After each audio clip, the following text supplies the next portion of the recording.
Hello everyone. Today, we're going to dive into one of the most fundamental concepts in macroeconomics, the aggregate demand curve, known as the AD curve. The aggregate demand curve plots the total quantity of goods and services demanded in an economy at different price levels. The aggregate demand curve slopes downward. This is crucial. It means there is an inverse relationship between the overall price level and the total quantity of output demanded. When the price level goes down, the quantity of goods and services demanded goes up.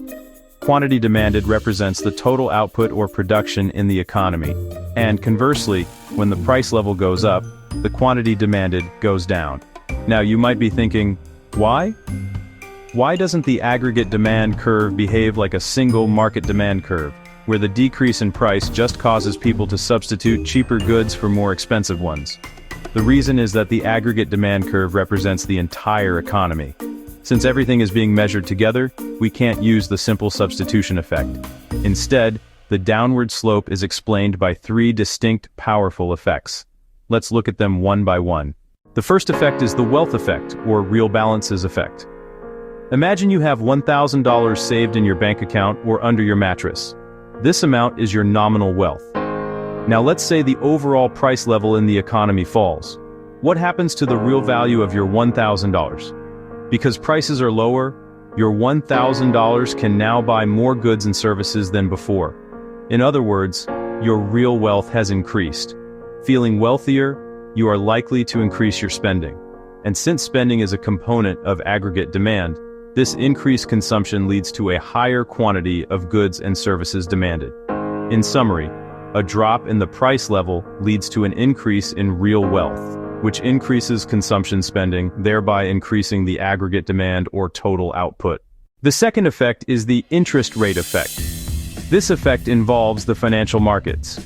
Let's start again with a fall in the overall price level. When prices fall, households and firms need to hold less money to purchase the same amount of goods and services. They decide they have more money than they need for daily transactions, so they save more or lend out their excess money. This increased supply of loanable funds in the financial market pushes the interest rate down. What happens when the interest rate falls? Firms find it cheaper to borrow money for new factories or equipment, so investment spending increases. Households find mortgages and auto loans cheaper, so their spending on things like new homes and cars also increases. This rise in investment and consumption due to a lower interest rate boosts the total quantity of goods and services demanded. In summary, a fall in the price level leads to a decrease in money demanded, reducing the supply of loanable funds. A reduction in the interest rate leads to an increase in investment and consumption spending, thereby increasing the aggregate demand.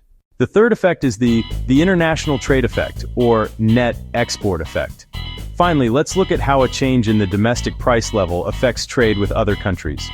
Let's assume the exchange rate between currencies remains relatively fixed for a moment. Again, consider a fall in the domestic price level in our country. Exports. Our goods and services now look cheaper relative to foreign goods.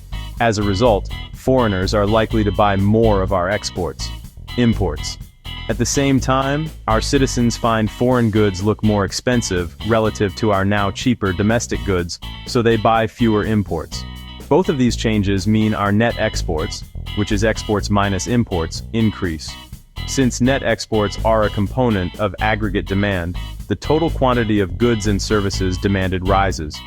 In summary, a fall in the price level makes domestic goods relatively cheaper. This therefore increases exports and lowers imports, indicating an increase in net exports, which increases the aggregate demand or total output in the economy. So, to wrap up, the aggregate demand curve slopes downward because a fall in the price level causes a rise in the quantity of output demanded through the wealth effect. Consumers feel wealthier and spend more. The interest rate effect. Interest rates fall, stimulating investment and consumption. The international trade effect. Net exports increase as our goods become relatively cheaper. These three effects together perfectly explain the negative relationship between the price level and the total quantity of goods and services demanded in our macroeconomy. Please like, share, and subscribe for more on macroeconomic topics.